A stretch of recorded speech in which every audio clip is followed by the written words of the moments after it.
Yes. Okay. Okay, so it seems like we are live. Let's check if it all works. Oh yeah, I see the people are joining. The people are joining.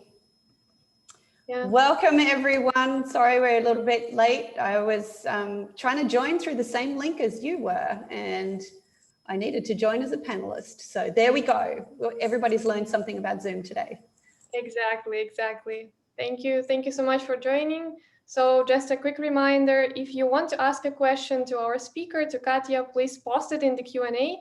If you want to ask a question about the conference, where to find what, just write in chat. And of course, you can always chat between yourselves. So welcome, Katja, and our speaker now. So yeah, please, without further ado, I'm just giving the stage to you. Yeah. Okay, I'm going to share my screen. Sure. Now, can everybody, because as soon as I go into the share mode, I think I won't be able to see anybody anymore. So I'll need you to manage the chat and the Q&A for me. Can everyone see my screen, hopefully, with a nice little picture of a dog giving some sniffing to a person's hand? And can I just confirm as well that it changes? Okay, we're so good to go. Yeah. Wonderful. So thank you so much for inviting me to speak at this conference. I'm so excited to be sharing some insight around designing for trust with the audience. So I've been working in design practice for nearly, 2 decades now. So hopefully I have a sufficient amount of information to be able to share with you today to be meaningful. Because I think we're in a very interesting time in history, especially when it comes to trust. And I would say that we're actually in a trust crisis because trust is what our willingness to be vulnerable to the actions of others is manifested from. And we believe when we trust that people have good intentions, that they're actually going to behave well towards us. And we let people have power over us. That's what we're doing when we trust. We give people power because we think they're not going to hurt us. We think they're going to help us. And when we decide to interact with companies and brands, well, we believe that they're not going to deceive us or, create an abuse of our relationship with them. But this is a bit of a double-edged sword, and our willingness to be vulnerable also actually means that our trust can be betrayed. And over and over, we are seeing businesses that are taking our trust and betraying the trust. And some particular examples around this, and none of these logos are going to be unfamiliar to people on this call. Facebook has definitely betrayed trust. It has a commitment to data privacy, yet it shared all the personal data of its 87 million users to a political consultant organization called Cambridge Analytica, and allowed them to target voters with particular messages, whether or not they'd believed they'd agreed to that or not. And this is Facebook actually working exactly as it was designed to be able to target messaging to its users. And most of the users, although they're probably completely shocked and appalled by this, well, they told the lie that we often see on the internet, which is, I have read and agree to the terms and conditions. That is the biggest lie told on the internet. And when we don't actually investigate what those terms and conditions are, our privacy can be abused. And they actually, hackers had gained access to their information, and they ended that year with a New York Times investigation revealing that they'd given the personal data to Netflix, Spotify, Microsoft, and Amazon, including some private messages. This is a huge abuse of trust, that we trust when we, read and agree to the terms and conditions, that our trust isn't going to be betrayed. Yet it is by these organizations, but it's working exactly as it was designed to do. Volkswagen is another one struggling with the aftermath of all of its emissions cheats. So it's abused the trust of its clients and customers by saying we're doing something that we're not doing. We're trying to go to global benefit, but we're actually doing something that is really undermining people's trust in our organization. And Boeing actually had a series of crashes that killed everyone on board due to a particular problem with their safety features, but it turned out that they knew about it. And yet they kept flying because they didn't want to they failed to disclose it, and they didn't want to retrain their pilots. And so now we're wondering why we would trust a big organization like Boeing. So trust is absolutely at a crisis point for us. And what we have as well, you know, all of us have heard fake news. And the topic of fake news is as old as the industry itself. There's always been a misinformation, hoaxes, propaganda, satire. But even though fake news can take many forms like this, we're now seeing a incredible sharing of deliberate misinformation and false headlines, and social media's ability to show a large number of news items in a very short time. People don't actually take the time to verify it or research it. And those sites rely on shares and engagement. So they're going to turn news items into this popularity contest. And just because something is popular and widely shared doesn't mean that it's true. But we are seeing, you know, it's so difficult to tell what actually is fake and real in our social media environments and ecosystems, because AI is actually populating with fake news as well. And it's so good at it that it's, I think for an AI to be spotted sharing fake news, it's going to take an AI to do it. So how do we know what's real, and what does this mean for us as design practitioners? It means that everything and anything that we design is going to face these questions of trustworthiness. And it's so much and so important, and companies need to be building and maintaining trust in a trustworthy way for them to succeed. And it's this fundamental mechanism between human beings that more and more of our designs are going to become invisible. More and more of our designs are going to be supported and created by algorithms and machine learning. And all of the things that happen behind the scenes needs to be designed as intentionally as interactions and interfaces that we see. So how do we as design practitioners build trust into invisible products and services? How do we build that into those decisions? In our world, the layers of technology are really resulting in increased invisibility. If you think about what you are recommended to on subscriptions that you might pay for, the services that we interact with, they all perform a bunch of backstage functions that we can't see. And we're generating huge amounts of data without actually knowing what's happening to it. Because if the product is free, then you're the product. And we don't necessarily know what it's being used for. And we use all of our devices with seamless integrations that hide all of those back-end processes. And so many services that we now interact with, they're automated. And it's becoming harder to grasp the wider effects of all of our actions, both on an individual level, but also on that corporate scale. And time is moving fast, that we are seeing things accelerate at a rate of knots that has been never seen before.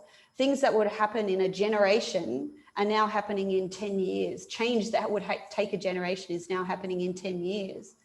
And so invisibility is really increasing, and we're seeing, quintillion bytes of data being created every day. By just last year, there's 20 billion smart devices in the world. And by last year, 85% of the customer interactions that we're seeing are now managed by machines. And this is mind-blowing. So the invisibility is actually increasing in our lives. But we're seeing that trust is decreasing. And the pandemic has really put trust to the test.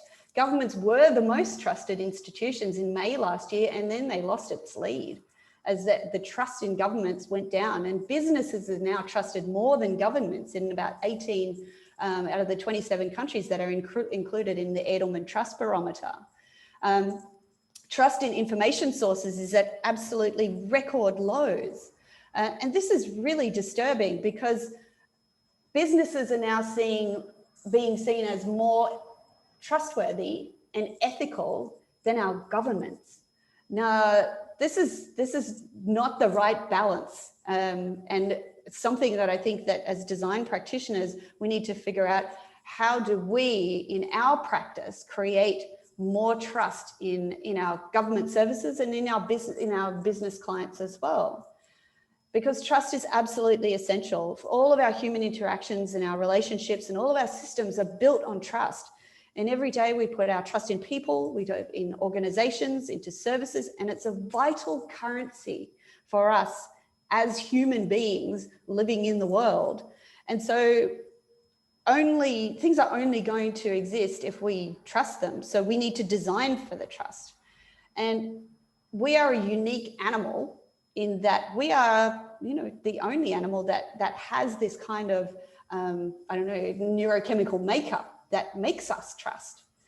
Because we have this incredible power in our brains, the theory of the mind, which is the outer surface of our brains let us do this incredible trick, which means that we can transport ourselves into someone else's mind. We can put ourselves in other people's shoes and have that kind of empathy. And human beings are the only brain that has this kind of neurological idiosyncrasy.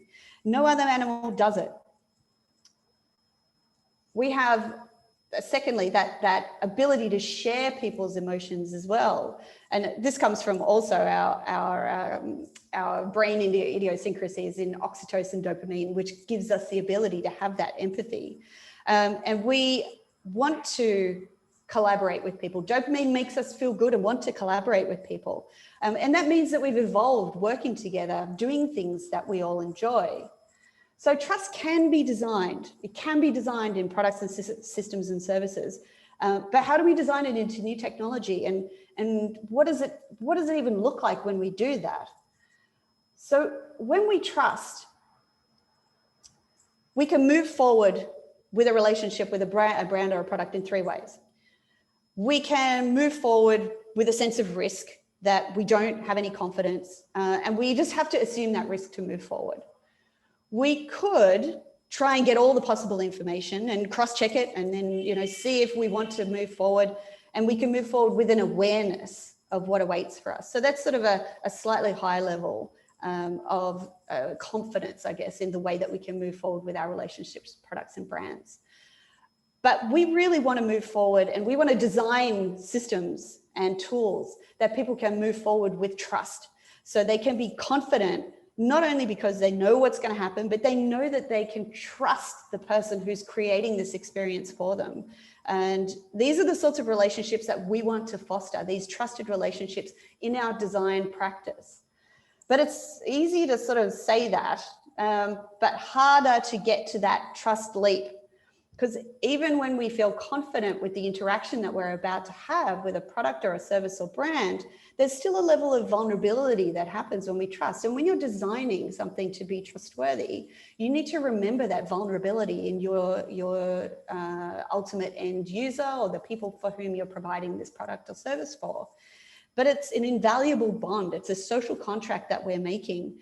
And it gets things done without having to invest really heavily in processes and bureaucracy. Because if you trust something, then you'll just do it or you'll just use it. There isn't a whole lot of information that you need to share or processes to create to underpin the interaction that you're trying to create.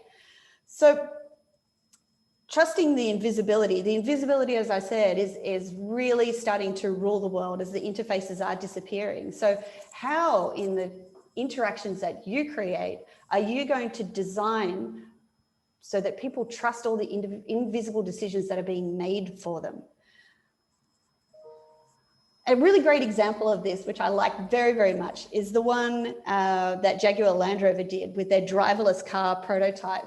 So what they did to build trust into this product, into the invisible decision-making practices that are at this product, was to gave it a set of eyes, so that when it stopped at a pedestrian crossing and a person walked in front of their car, the eyes tracked the movement of the person. So the person felt seen and knew that this car, even though there wasn't an intelligence that was a human intelligence inside it, was not going to run them over.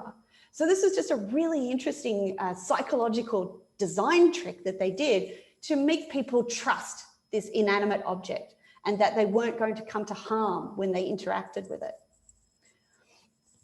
And what we do, bringing trust into designing a solution, is trying to create a tangible manner for us to go, all right, how do we consider trust in our projects? So in unpacking trust, we came to understand and play around with some ideas. So if you look at the historical concept of trust, over history, it's evolved as a society. So we had in our smaller societies and smaller communities, individual trust, and we depended on each other to have interpersonal relationships. And that was a sort of a one-to-one sort of individual trust relationship.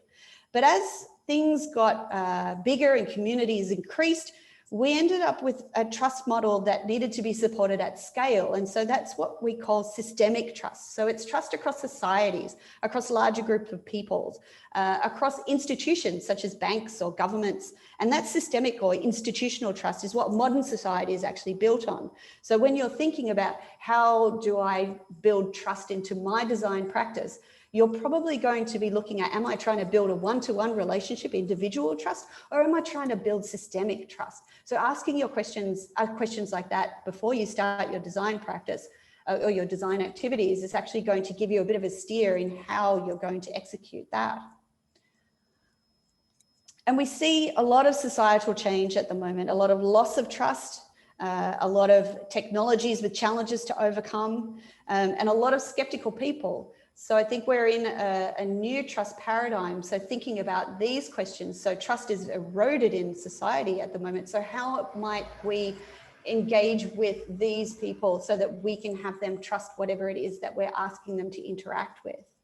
And the new technologies and investment in infrastructure with the new solutions like things like blockchain and digital identification, they're asking for trust as well because they're not easily understood. So how might we in our design practice actually create a trust relationship with technologies that are unclear or with technologies that are not easy to explain to people? And thinking about the type of trust that you're trying to create, if we're looking at the systemic type trust, which is the paradigm in which most of us are designing in, we're designing less for that one-on-one individual trust and more for a trust between a system or an institution and individuals. You have to have a look and see what type of trust am I, or what type of system am I actually designing trust for? Is it a centralized trust that I'm trying to use? Do I have an institution that's in a gatekeeping position, like a government or a law firm or something like that? Is it centralized that I'm trying to develop the trust relationship for? Or is it platform facilitated trust? So more like digital ecosystems with peer-to-peer ratings, where the trust is actually a consensus of the community, like Airbnb or Amazon, so where reviews and ratings of the community actually generates trust. Or is it a distributed network, something like blockchain, where the trust is recorded and immutable and can't be changed? So thinking about these sorts of constructs will help you in figuring out how to include trust in your design practice. And there's a lot of trust misconceptions. We're actually trying to design for trustworthiness because you can't tell someone to trust you.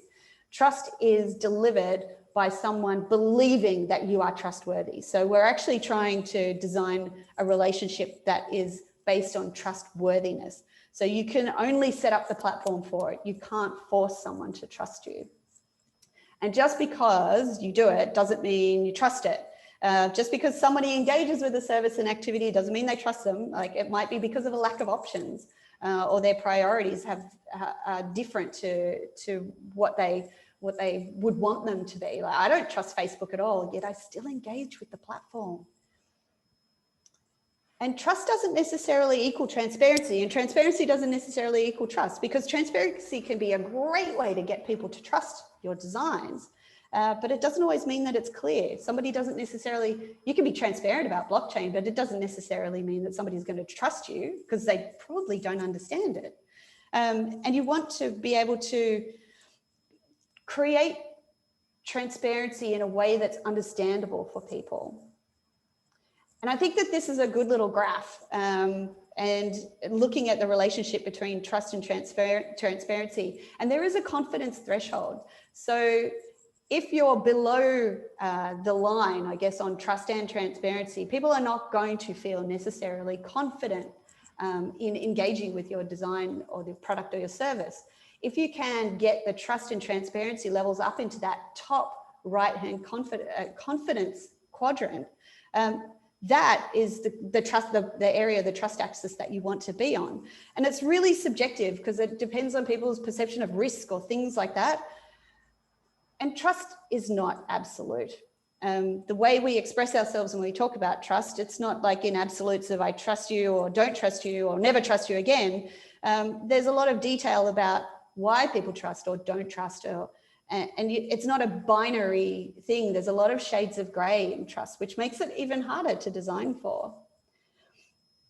And there's ways to unpack trust in literature, and some of those are around ability. Do you actually have the skill to do the thing that people want you to do, which makes them trust you?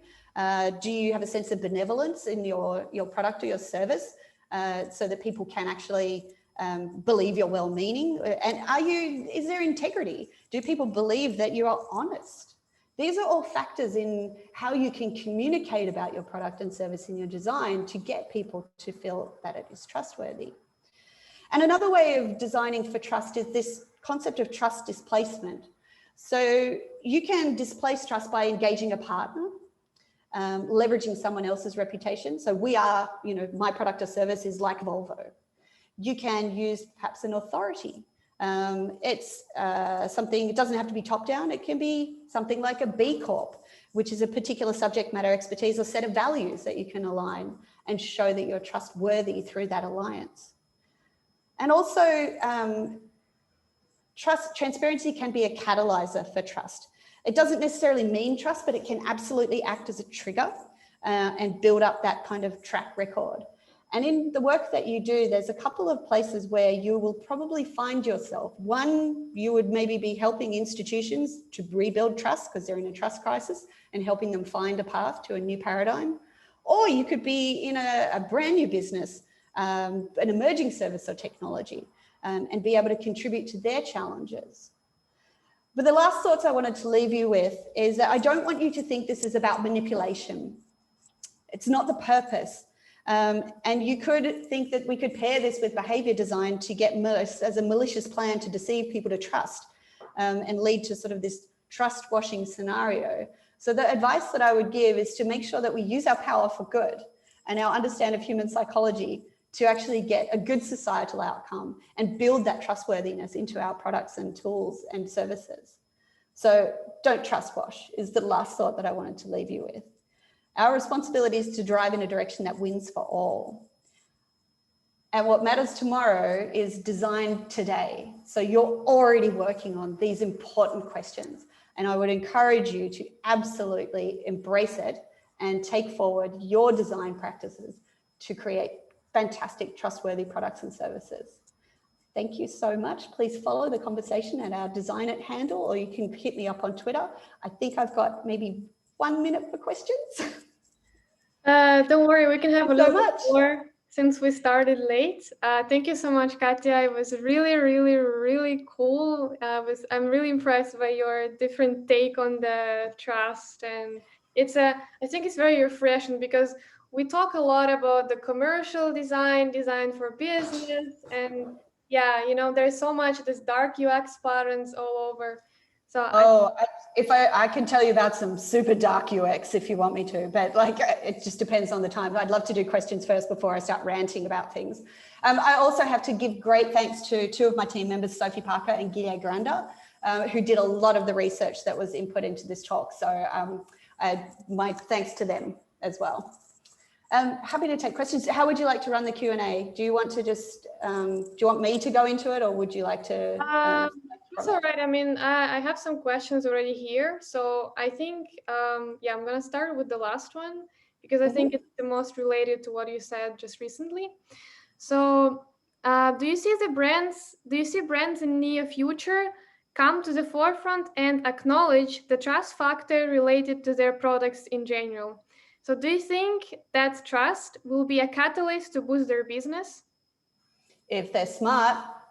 I think if they're smart, absolutely, yes, they will have conversations about trust and trustworthiness.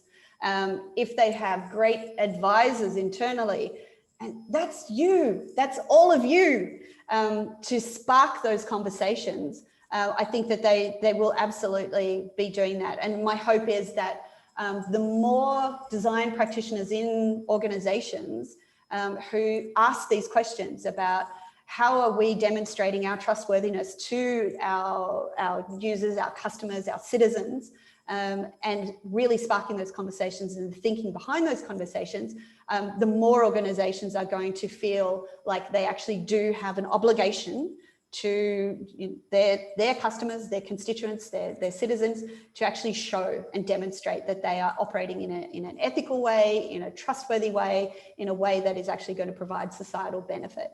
So yes, I feel like it will probably be